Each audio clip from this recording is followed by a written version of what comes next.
tu espalda, mientras un nombre susurrado en las sombras de la historia evoca una oscuridad palpable.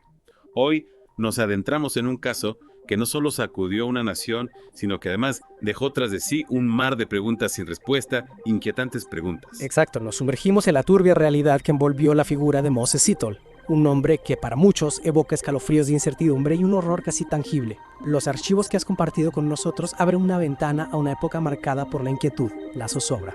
Tenemos ante nosotros extractos de su perfil en Wikipedia, un frío recuento de hechos, sí, pero hechos que sugieren una historia mucho más siniestra, una historia que se oculta tras la superficie.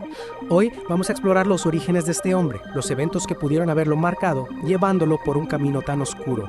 Hablaremos de los terribles crímenes que se le atribuyen y por supuesto de la forma en que finalmente se enfrentó a la justicia. Prepárate, porque este viaje a las profundidades de la mente criminal te dejará pensando. Empecemos por el principio. Moses Sitol nació en 1964 en Boslorus, cerca de Boksburg. Su infancia estuvo marcada por la pérdida y el abandono.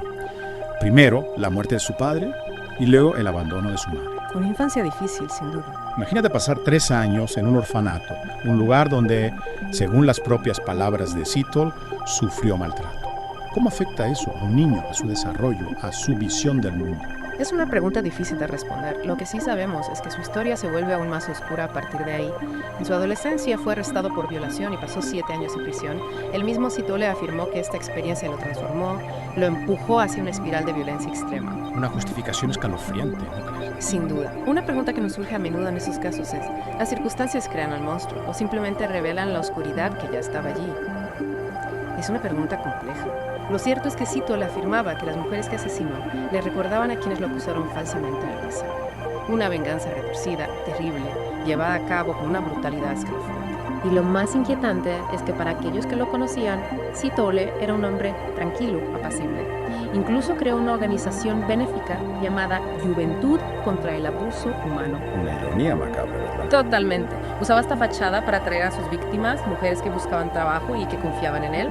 Las llevaba a lugares aislados para golpearlas, violarlas y estrangularlas, a menudo con su propia ropa interior. Terrible pensar en el horror que debieron sentir esas mujeres, la traición. Y después de cada asesinato, Sitole escribía la palabra perra en el cuerpo de la víctima.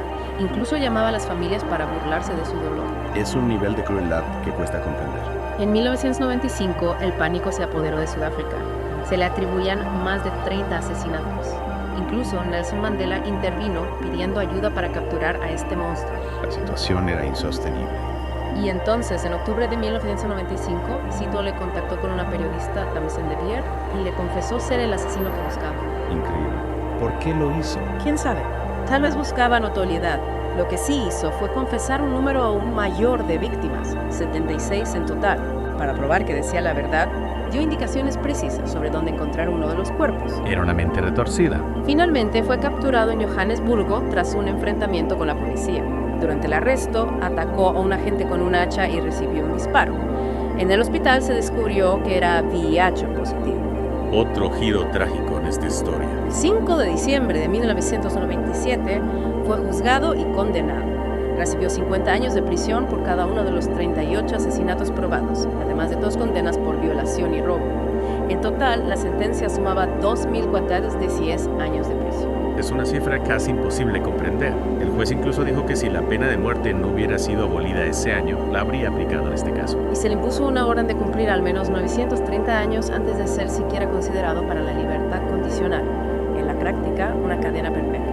Una historia terrible, sin duda. La historia de Moses Sitol nos confronta con la oscuridad que puede habitar en el corazón humano. Y nos deja con una pregunta inquietante. ¿Cuántas otras máscaras de normalidad esconden secretos terribles? ¿Cuántas otras historias de horror permanecen ocultas, esperando ser descubiertas? Esperemos que al menos, al conocer estas historias, podamos estar más alerta, más preparados para reconocer los signos de la oscuridad antes de que sea demasiado tarde. Es un pensamiento desolador, pero quizá necesario. Hasta nuestra próxima inmersión en lo desconocido.